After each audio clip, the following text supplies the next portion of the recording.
What's up everyone? Good afternoon. So, at my back, kung makikita nyo po, this is a historical place here in Puerto Princesa. What they called is Plaza Cuartel.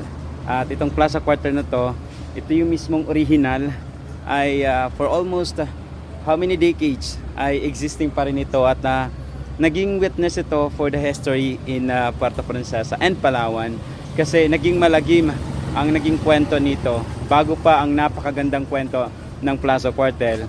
Ito ay nabahiran ng tinatawag na The Massacre of Palawan.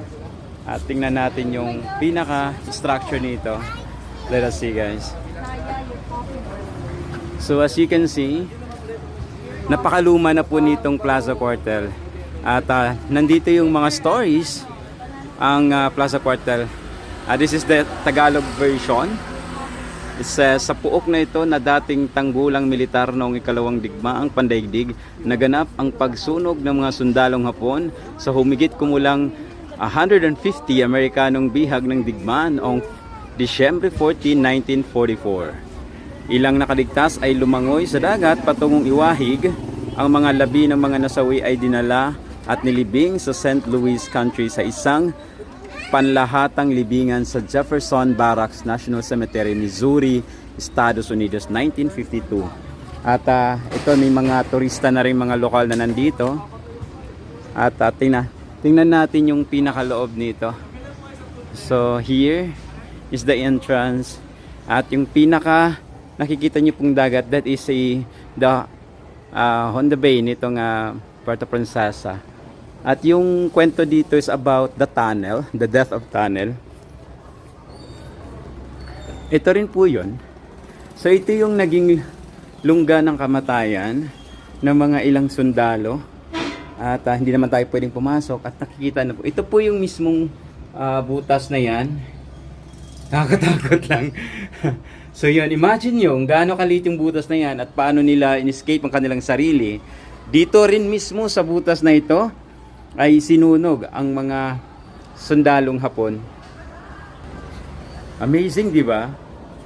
Imagine mo paano mo buhay ng sarili mo, paano ka makakaligtas sa ganito kaliit na butas at kung paano mabubuhay sa pagkakataong iyon. Kaya 150 soldiers, may ilan lang sa nakaligtas dito sa tinatawag nila nga Palawan Massacre, itong Plaza Cuartel. You know what? Before Plaza Cuartel, bago pa magkaroon ng kalawang digmaang pandaigdig, ito ay naging isang napakagandang pasyalan nung panahon. At this is how it looks today. At bakas dito yung mga stories. Dahil nakikita nyo po dito, yung tinatawag nilang Palawan Massacre. So December 1944, the Japanese in Palawan detected a strong American task force. Fearing it was bound for Palawan, the Japanese garrison forced the American prisoners of war at the Plaza Cuartel to enter their air raid shelters. Then, they set these helpless Americans on fire in one of the worst atrocities of World War II. Only 11 men out of 150 survived the massacre due to the Filipino guerrillas who rescued and protected them. So napakabait pa rin talaga ng mga Pilipino dahil ang mga guerrilla ng mga Pilipino ang tumulong upang mailigtas ang ilan sa mga bihag ng during the Japanese War. At ito po ay umabot sila ng 11. So ito yung mga kwentong bakas nitong original nitong Plaza Cuartel. Ayan po ang mga stories. Ito ayan, mabasa natin. Glenn McDowell, one of the survivors Marine, Glenn McDowell made it his life works to speak about the atrocity so it would never be forgotten. So isa sa mga nabuhay nung panahon ng giyera ng World War II ay si Glenn McDowell. Isa sa mga survivor dito sa Palawan Massacre na tinuturing itong Plaza Cuartel. So this is how yung picture niya, yung kabataan siya at nung matanda na siya. Biruin mo, no, nabubuhay ka sa panahon ng World War II. Ano kayang buhay yun, di ba? So hindi natin masabi kung paano talagang hinarap ng mga sundalo. And here are the tourists, the foreigners. and the tourists in Puerto Princesa. So ito pa yung mga other stories. Napaka lalim ng istorya ditong Plaza Cuartel. At alam nyo ba, dito ay may mga ilan sa mga pangalan ang nailambag o nailimbag. At nakikita nyo po yun. Yun ay mga listahan o ng mga pangalan ng mga sundalong bihag ng Hapon. Ay mga turista. So these are US Marines. Ayan. Kaso nga lang hindi nyo gaano nakikita. Nakalagay dito, roster of the known Palawan massacre victims compiled from Lorna Morris and Abby Abraham list. Is it okay? Can I? Thank you so much. So this is the image. Ito ay parang nililok o ginawa to ng isang artist dito sa Palawan. This how represent kung paano talagang yung the escape during the Palawan massacre. So napaka ano nito, may simbolo itong